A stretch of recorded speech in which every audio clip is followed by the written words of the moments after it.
आप कहते हैं कि हम टेंशन में हैं महाराज जी, बड़ी टेंशन है, टेंशन भी है, और आप कहते हैं कि हमारी गाड़ी भगवान चला रहे हैं, हमें भगवान पे भरोसा है। या तो भरोसा होगा या तो चिंता होगी, दोनों एक साथ कभी नहीं हो सकते, है ना। गाल भी फूल जाए, ठहाका भी लग जाए, दोनों एक साथ नहीं हो सकते। या तो टेंशन है, आपको टेंशन है तो भरोसा नहीं है, और भरोसा होगा तो फिर चिंता नहीं होगी। आप लोग क्यों नहीं भगवान पे भरोसा करते, क्यों नहीं भगवान पे विश्वास करते? महाभारत के युद्ध से क्यों नहीं सीखते? जैसे अर्जुन ने अपनी गाड़ी भगवान को सौंप दी, क्यों ना आप लोग भी अपने जीवन की गाड़ी भगवान को सौंप कर निश्चिंत हो जाओ, जो करेंगे भगवान करेंगे। मारने वाला है भगवान, बचाने वाला है भगवान, मारेगा भी वही, बचाएगा भी वही, भूखा भी वही रखेगा और पेट भर खवाएगा भी वही। तो जब सब उसी को करना है तो फिर आप चिंता किस बात की करते हैं?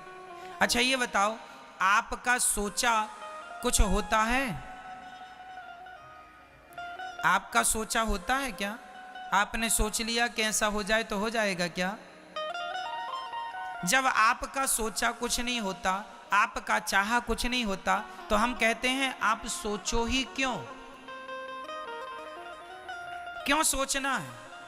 सब भगवान कर रहे हैं, उन्हीं को करने दीजिए, हम तो देखो निमित्त मात्र हैं। बार बार मैं इन शब्दों को दोहराता हूं ताकि आपको किसी भी प्रकार से समझ में ये बातें आ जाएं। हमारी सफलता के जिम्मेदार कौन है? भगवान चाह रहे हैं कि आप जीत जाएं, इसलिए जीत गए। यदि आप हार गए हैं, असफल हैं, तो ये सोचो कि ये भी ईश्वर की मर्जी है। उसकी मर्जी में यदि चलो वो मुझे असफल ही रखना चाहता तो मैं उसकी मर्जी में खुश रहूं। जैसे भगवान रखें, जैसे रखें राम जी, रहना चाहिए, और सीताराम सीताराम कहना चाहिए। हर हाल में खुश रहने की आदत बनाओ, टेंशन मुक्त रहो, चिंता मुक्त रहो, जो करेंगे भगवान अच्छा करेंगे। एक पिता को चिंता होती है, महाराज मेरी बेटी सयानी हो गई है, बताओ मैं शादी करूं, लड़का ही नहीं मिल रहा है, महाराज जी बड़ी टेंशन है, बेटी का विवाह कैसे होगा? भाई लड़का देखो तो मन लगा के, कर्म तुम करो मन लगा के, चिंता ना करो, जब समय होगा अपने आप हो जाएगी, तुम कर्म करते रहो लेकिन चिंता ना करो। आप लोग चिंता करने लग जाते हैं। भैया को जगाइयो जरा। चिंता नहीं, चिंतन करना है। क्या करना है? क्या करना है मेरी मां? चिंतन। जो करने वाले हैं वो कौन है करने वाला?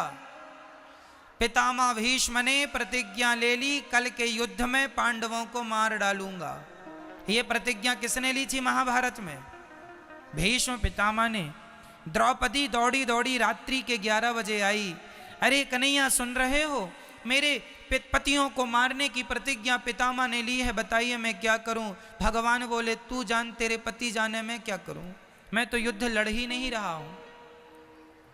द्रौपदी बोली मेरे पतियों की, पितामह की प्रतिज्ञा कभी अधूरी नहीं होती, पितामह सदा अपनी प्रतिज्ञा को पूरी करते हैं। हे दीन बंधु, हे दीनानाथ, हे नंद नंदन, हे श्याम सुंदर, मेरे पतियों की रक्षा कीजिए। भगवान बोले चलो अर्जुन से बात करते हैं। अर्जुन के पास गए तो अर्जुन बढ़िया खर्राटे दे के सो रहे थे, खर्राटे मार रहे थे, बढ़िया गहरी नींद में सो रहे थे अर्जुन।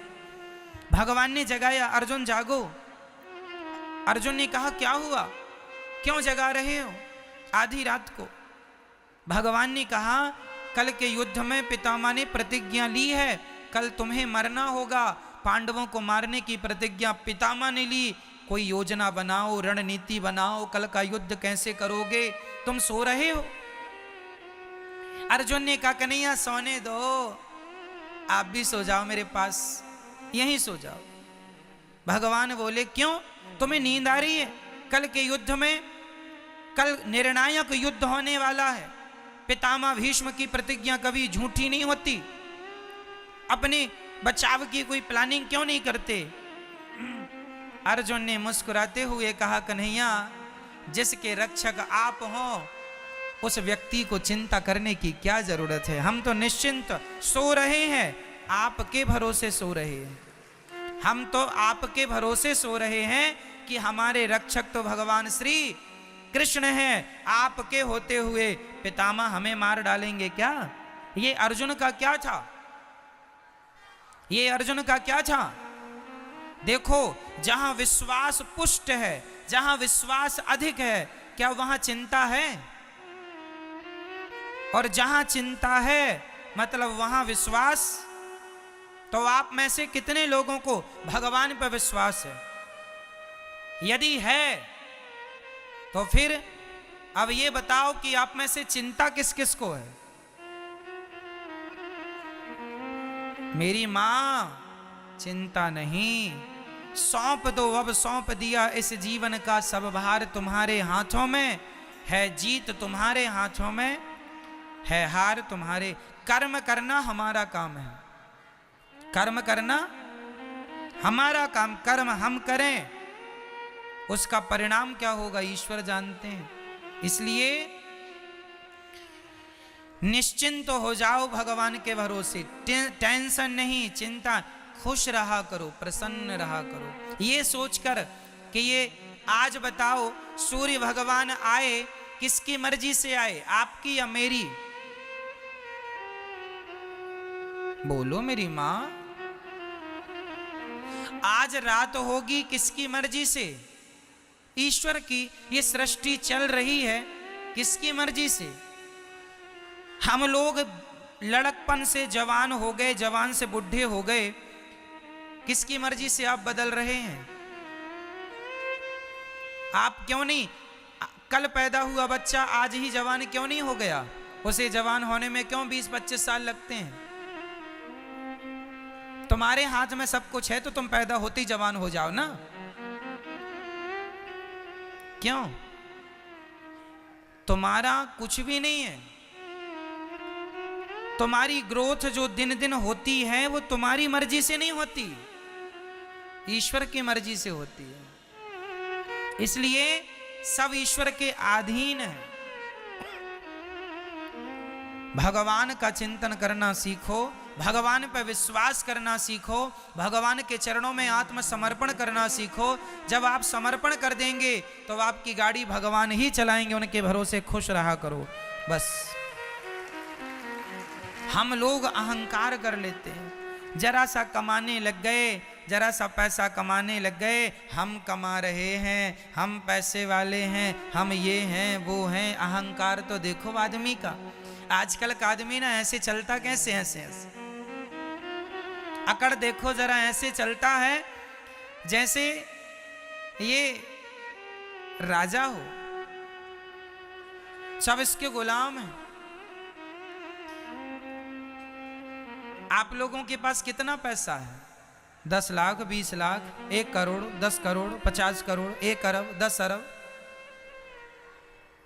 100 अरब, कितना? जितना बोल रहे हैं इसी के अंदर होगा जो भी होगा।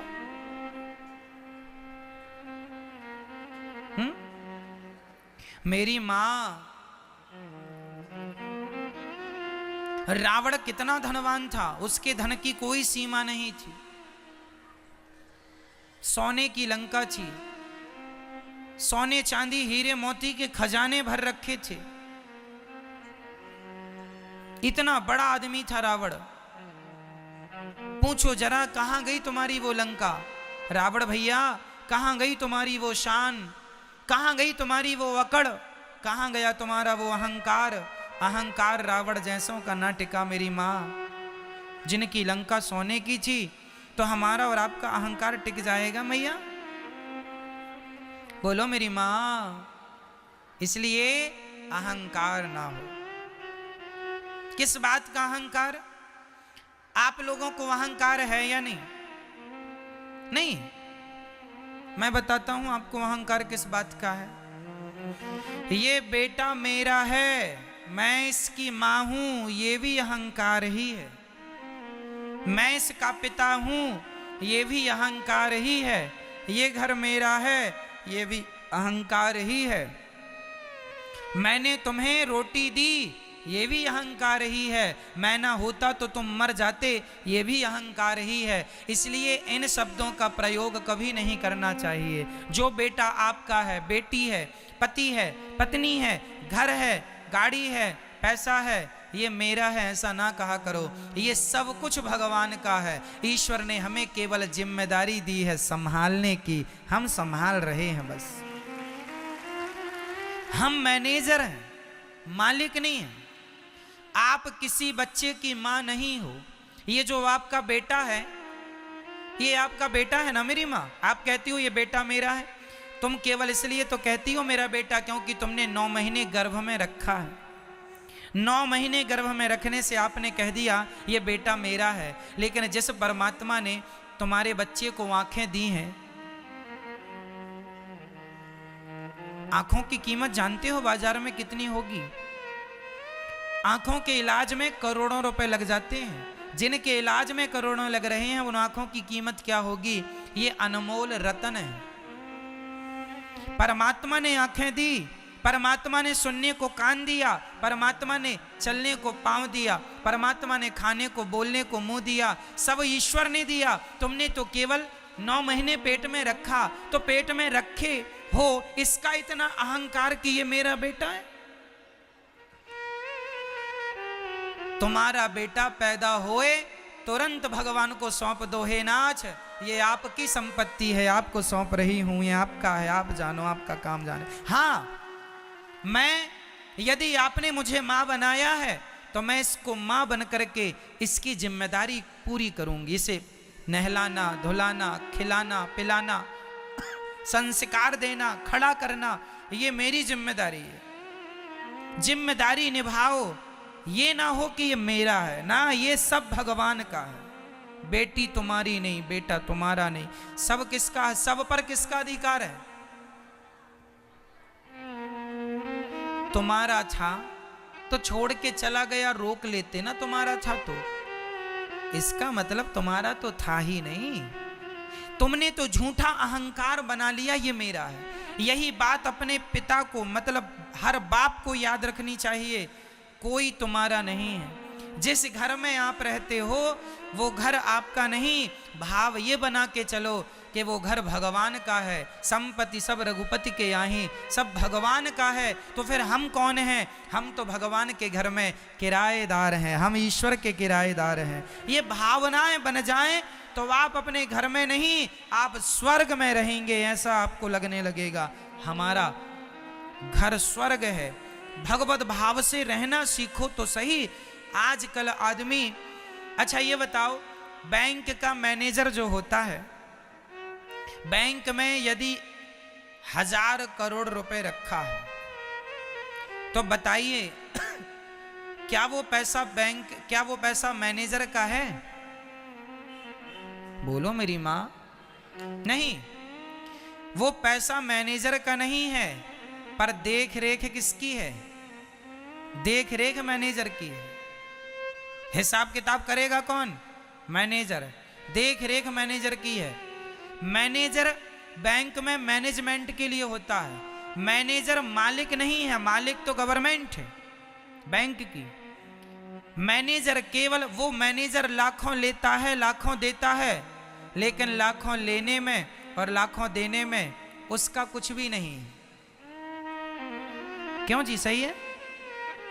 वो एक मैनेजमेंट के लिए है, उसका नहीं है, पर काम वही करता है। उसी प्रकार तुम्हारे घर में जो तुम्हारा बेटा, बेटी, पति, पत्नी, घर द्वार, फैक्ट्री, मकान, दुकान जो है, सब कुछ भगवान का है। पर तुम मैनेजर बनके तुम मैनेजमेंट करो, तुम संभालो, जिम्मेदारी तुम निभाओ। जैसे बैंक का मैनेजर बैंक को संभालता है, लेकिन वो ये नहीं कहता कि ये बैंक मेरी है, वो ये नहीं कहता कि ये बैंक। उसी तरह आप ये ना कहो कि ये पत्नी, ये पति, ये परिवार मेरा है, ये कहो कि ये सब भगवान का है। संभालना आपको ही है, पर अहंकार रहित होकर, अहंकार से मुक्त होकर संभालना है। ये संपत्ति सब रघुपति के आही, सब कुछ किसका है? अरे और तो सब ठीक है, पति पत्नी बेटा बेटी, ये शरीर भी तुम्हारी प्रॉपर्टी नहीं है। आज हमारी एक किडनी कितने की होगी बाजार में बताओ? यदि आप अपनी किडनी बेचेंगी मेरी मां, कम से कम 50 लाख रुपए में बिक जाएगी। हाँ या ना? हाँ या ना? आपकी एक किडनी 50 लाख में बिक सकती है, तो दोनों 1 करोड़ की हो गई। चलो आपकी एक आंख यदि आप बेचना चाहें तो कितने की बिकेगी? बोलो मेरी मां, आपकी एक आंख की कीमत क्या है जरा बताओ मुझे। कम से कम 1 करोड़ मिल जाएंगे आपको एक आंख के। 2 आंख मतलब 2 करोड़। ऐसे शरीर के सारे पार्ट्स आप बेचने लग जाएंगे तो आप करोड़पति बन जाएंगे पल भर में। तो ये जो करोड़ों की प्रॉपर्टी है आपकी, शरीर रूपी प्रॉपर्टी, सच्ची बताना क्या ये प्रॉपर्टी भी आपकी है? नहीं, शरीर हमारा धन है, लेकिन ये मेरा नहीं है। अपने आप को सदा सबसे अलग रखना, हम बिल्कुल अहंकार शून्य हो। हमें कैसा होना है मेरी मां? अहंकार, जोर से बोलो मेरी मां, अहंकार, अहंकार शून्य, अहंकार रहित होना है। रही बात हमारी कि हम कौन हैं, तो हमारी असलियत लोग नहीं जानते। आप लोग अपनी असलियत नहीं जानते। आपको पता है आपकी असली औकात क्या है?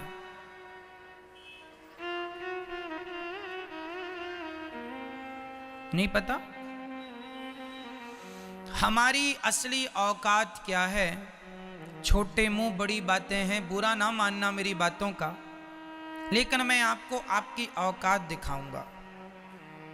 हम सबकी असली औकात क्या है? जो हम लोग बड़ी बड़ी बातें करते हैं, बड़ी बड़ी गाड़ियों में, बड़े बड़े महंगे महंगे गद्दों में लोग सोते हैं, बड़े बड़े बंगलों में लोग रहते हैं। ठीक है, आप बड़े बंगले में, बड़ी गाड़ी में, बड़े आलीशान जिंदगी जी रहे हैं, लेकिन कब तक? एक दिन आपको इन बंगलों से, इन गाड़ियों से उतरकर एक दिन अंत में एक लकड़ी की सैया पर सोना पड़ेगा। लकड़ी का बिस्तर होगा जिसे चिता कहते हैं। सही कह रहा हूं क्या मैं? हम लोग, सब लोग, चाहे अमीर हो चाहे गरीब हो, एक दिन हमारा अंतिम बिस्तर कौन है? बोलो मेरी मां, हम सबका आखिरी बिस्तर क्या है? चिता। एक दिन हम चिता पर जाएंगे और हमारे अपने आग लगाएंगे और हम धू धू करके जल जाएंगे, और जलने के बाद रह जाएगी तो केवल राख रह जाएगी, आपकी और हमारी। कहां चला गया तुम्हारा वो अहंकार? कहां गया तुम्हारा वो घमंड? मेरी गाड़ी, मेरा बंगला, मुझे जानता नहीं मैं कौन हूं? जानता हूं साहब, आज नहीं कल मुट्ठी भर राख बन जाओगे, फूंक मारने से उड़ जाओगे। ये आपकी और हमारी अंतिम औकात यही है कि हम मुट्ठी भर राख हैं, फूंक मारने से उड़ जाएंगे। आज कर लो तुम बड़ी बड़ी बातें, कर लो खूब घमंड, मैं ये हूं, मैं वो हूं, मुझे नहीं जानते, मेरी पहचान ऊपर तक है, ऐसा लोग कहते हैं। ठीक है साहब, बना लो पहचान ऊपर तक, वो सारे ऊपर वाले हवा में उड़ रहे हैं राख बन के, तुम उन्हीं के भरोसे हो ना। इसलिए हमारी असली औकात हमारी मुट्ठी भर राख बनना है। इसलिए हम अहंकार ना करें, शांति से जीवन जिएं। थोड़ा अपमान हो सह लो, थोड़ा सम्मान हो मस्त रहो, खुश रहो, ना अपमान में उलझो ना सम्मान में उलझो, भगवत चिंतन करते रहो। श्रीमन्नारायण चरणौ शरणम शरणम प्रपद्ये श्रीमते नारायणाय नमः। हे श्रीमन्नारायण, हम आपके चरणों की शरण ग्रहण करते हैं। हे नाथ, हमें स्वीकार कीजिए। बोलो हे श्रीमन्नारायण, हम आपके चरणों की शरण ग्रहण करते हैं। हे नाथ, हम कामी हैं, क्रोधी हैं, लोभी हैं, अहंकारी हैं। हे नाथ, हम पापी हैं, अधम हैं, नीच हैं। हे नाथ, हमें स्वीकार कीजिए। हे नाथ, जैसा हूँ जैसी हूँ आपकी हूँ, आपका हूँ। हे नाथ, मुझे स्वीकार कीजिए। हे श्रीमन्नारायण, मैं आपको कभी भूलूं नहीं, सदा आपका स्मरण बना रहे, चिंतन बना रहे, ये जीवन का सार है।